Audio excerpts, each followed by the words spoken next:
Makanya saking pentingnya masalah ini bagi kehidupan orang yang beriman, iblis itu tidak suka. Iblis itu paling tidak suka kalau ada orang itu beramal dengan jalan pintas. Iblis itu paling tidak suka kalau kemudian manusia itu beramal dengan amalan yang sifatnya menjadi pemberat mizan kebaikan. Makanya kemudian iblis itu akan melakukan apa saja untuk menggagalkan supaya kita itu melakukan amalan yang sifatnya jalan pintas. Mungkin antum akan bertanya, mosok sih Ustaz? Iya, iblis itu tidak suka. Mana dalilnya bahwasanya iblis itu tidak suka kalau kita melakukan amalan yang sifatnya jalan pintas? Maka dalilnya antum akan dapatkan dalam keterangan yang disampaikan oleh Imam Ibnu Qayyim pula. Imam Ibnu Qayyim itu berkata kepada kita, sesungguhnya iblis itu kalau menggoda manusia itu ada 6 pintu yang semuanya itu jebakan. Jadi di balik 6 pintu yang dipasang oleh iblis itu, maka di baliknya itu ada jebakan. Maka kita kalau akan menguraikan ini nanti akan tahu bagaimana iblis itu tidak suka kalau kita beramal dengan jalan pintas. Apa jebakan yang pertama yang dipasang oleh iblis? Yang pertama syirik. Makanya kemudian kita ini digoda supaya kita ini melakukan kesyirikan. Kenapa ini merupakan pintu gerbang yang pertama yang disenangi oleh iblis? Karena iblis tahu apabila seseorang itu sudah terperosok dalam kesyirikan, batal, terhapus semua amal kebaikannya, tidak ada sisanya di hadapan Allah. Makanya gerbang yang pertama ketika mereka itu menggoda manusia itu apa? Yaitu supaya manusia itu melakukan kesyirikan.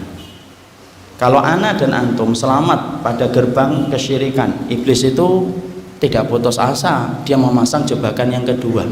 Jebakan yang kedua itu apa? Jebakan yang kedua itu adalah memasang ranjau. Yang sifatnya dari ranjau itu adalah menjebak kita untuk sibuk dalam perkara yang tidak dicontohkan dan tidak disunahkan oleh Rasulullah SAW. Supaya kita sudah sibuk dengan perkara itu, kita tidak sempat melakukan yang benar, dan kita tidak sempat melakukan perkara yang dicontohkan oleh Rasulullah SAW. Kita selamat nih di pintu yang kedua. Iblis itu tidak meninggalkan kita putus asa, bawa koper nangis-nangis, enggak. Tetapi iblis itu tetap kemudian menjebak kita dengan jebakan yang ketiga. Jebakan yang ketiga itu apa? Yaitu adalah kita ini digoda dengan dosa-dosa besar. Makanya dosa-dosa besar itu ngepung dalam kehidupan kita.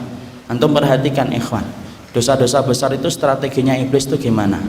Iblis itu ketika menggoda kita dengan dosa-dosa besar, satu, bagaimana dosa-dosa besar itu dirubah namanya.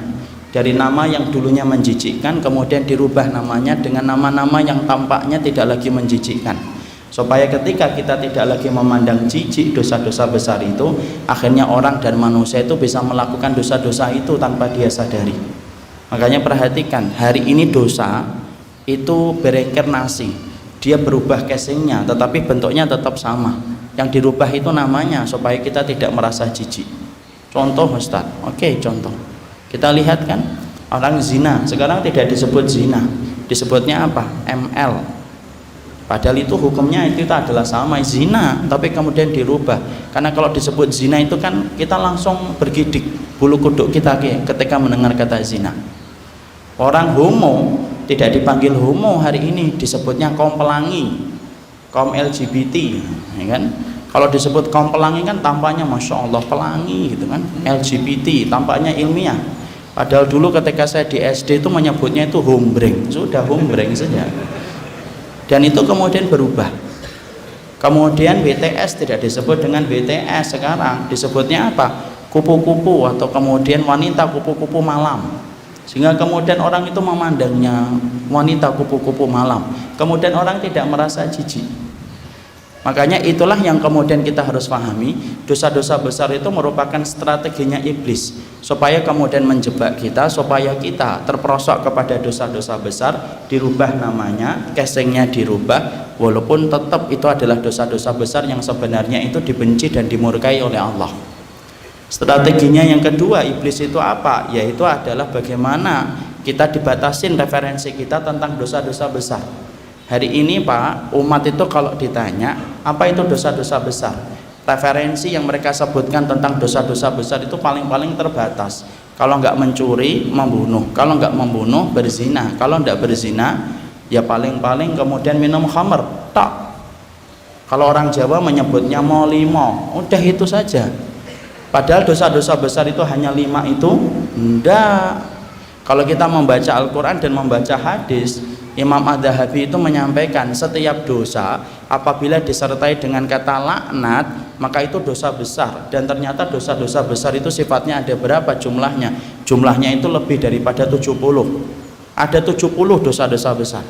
Padahal biasanya kalau kita ditanya sebutkan dosa-dosa besar 15 saja, kadang-kadang kita juga tidak bisa menyebutkan. Kenapa referensi kita tentang dosa-dosa besar sekarang menjadi sempit? Yang menyempitkan referensi kita tentang dosa-dosa besar itu iblis. Makanya akhirnya ketika kita sempit referensinya tentang dosa-dosa besar, akhirnya kemudian bisa jadi orang itu melakukan dosa besar tetapi dia tidak sadar kalau itu dosa-dosa besar.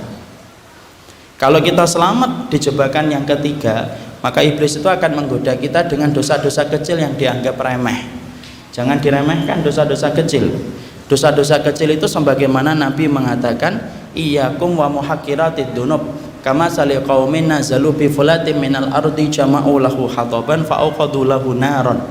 Perumpamaan dosa kecil itu sebagaimana kamu itu mendapati musafir singgah di satu tempat, kemudian mereka akan bermalam di tempat yang mereka singgahin.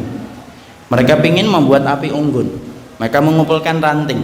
Maka semakin banyak rantingnya, semakin besar nyala api unggun yang akan tercipta. Dan sesungguhnya dosa-dosa kecil itu ya kayak ranting yang dikumpulkan musafir ketika akan membuat api unggun. Makanya inilah yang disebut dengan dosa-dosa kecil.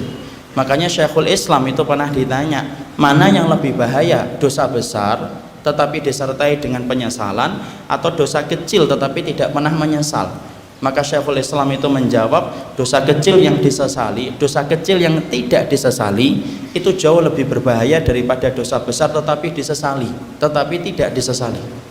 Saking bahayanya dosa-dosa kecil. Dan ingat, tidaklah gunung tercipta kecuali karena kerikil dan tanah yang terkumpul, makanya tercipta gunung. Dan tidaklah dosa besar itu terjadi kecuali karena dosa kecil yang kita kumpulkan, kemudian kita tidak merasa menyesal dan meremehkannya. Kalau kita selamat di pintu jebakan yang keempat, iblis tidak putus asa. Tuh lihat, iblis saja sabar, akhi. Makanya antum kalau beriman dan saya beriman itu sabar. Iblis saja sabar. Kemudian iblis itu menjebak kita dengan jebakan yang kelima. Jebakan yang kelima itu apa? Perkara mubah dibuat bagaimana berlebihan. Makanya kita disibukkan dengan perkara mubah. Karena kemudian kalau kita gagal digoda dengan syirik, gagal digoda dengan perkara yang tidak dicontohkan Rasul, gagal digoda dengan dosa besar dan dosa kecil, iblis itu semakin mengendorkan dan semakin melembutkan strateginya supaya kemudian tetap manusia itu gagal untuk memasuki surga.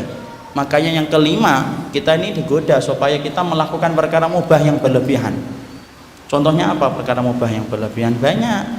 Ngobrol mubah atau tidak mubah? Mubah. Tapi ngobrolnya dari isya sampai subuh, nah itu perkara mubah yang berlebihan. Mungkin ada yang berkata, saya tidak pernah ngobrol Ustaz dari isya sampai subuh. Iya, tapi WA-nya online dari habis isya sampai subuh, sama aja. Itu termasuk perkara mubah yang berlebihan. Dimana kalau kita melakukan perkara itu, itulah yang menjadikan kita habis waktu, habis kesempatan, dan tidak bisa mengerjakan apapun amalnya disebabkan sudah sibuk dengan amalan-amalan mubah yang berlebihan. Contoh lagi apa? Perkara mubah yang berlebihan. Makan mubah tapi berlebihan. Ke Semarang hanya makan soto, balik lagi ke Purwokerto, nah, itu mubah yang berlebihan. Mancing mubah, mancing itu mubah ikhwan. Tapi mancingnya 6 hari 6 malam di tengah lautan, tidak pernah mengingatkan keluarganya, itu perkara mubah tetapi sifatnya berlebihan. Dan itulah yang kemudian kita dapatkan, sesungguhnya iblis itu yang kelima akan menyibukkan kita dengan perkara mubah yang berlebihan. Kalau kita gagal kemudian digoda dengan pintu yang kelima, iblis itu akan mendekat kita dan menghasut kita dengan jebakan yang keenam. Jebakan yang keenam itu apa? Tadi disibukkan kita dengan amalan yang kecil. Jadi iblis semakin putus asa ini.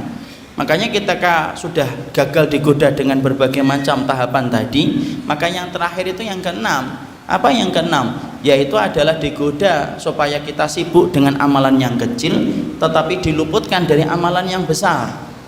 Makanya tadi saya katakan iblis itu tidak suka kalau kita itu beramal yang sifatnya itu jalan pintas. Makanya kita akhirnya apa? Yang keenam iblis itu apa? Menyibukkan kita dengan perkara kecil supaya kita luput dari perkara yang besar.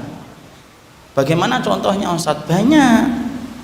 Contohnya adalah ketika misalkan antum ikut taklim, ada saudara antum tidak ikut taklim, dia sholat 2 rakaat, sholat 2 rakaat. Sholatnya itu sunnah, ikut taklimnya itu hukumnya wajib. Tapi dia sibuk untuk kemudian mendahulukan sholat sunnahnya, tetapi meninggalkan yang wajib, taklim. Itu termasuk salah satu contoh. Disibukkan dengan perkara kecil, tetapi diluputkan dari perkara yang besar. Ibu antum sakit, antum pergi kemana-mana, ibu antum manggil-manggil antum, kesini loh nak rawat ibu, temenin ibu. Tapi antum malah berkata sama ibunya, ndak ibu, saya harus silaturahmi ke teman-teman saya pengen dapat pahala. Betul, antum datang ke teman-teman antum dapat pahala. Tapi ketika antum meninggalkan ibu antum ketika sakit, itu berarti antum meninggalkan pintu gerbangnya surga. Dan itu termasuk di antara jebakan iblis. Dalam konteks peperangan itu pun sama. Ternyata ikhwan antum paham nggak? Ternyata yang mengimpor Ahmadiyah datang ke Indonesia itu adalah Belanda. Dan ternyata salah satu double impactnya sampai ketika Ahmadiyah itu datang ke Indonesia, sampai kemudian orang-orang itu ada yang tidak mau berjuang untuk melawan Belanda, walaupun tidak banyak. Jadi ada sebagian kecil kaum muslimin pada saat sebelum 1945, mereka itu sibuk zikir, masuk masjid, masuk langgar, masuk ke pesantrennya, kemudian dia berzikir, ibadah zikir itu, tapi dia meninggalkan kewajiban yang lebih besar saat itu ketika Belanda itu menguasai tanah bumi pertiwi.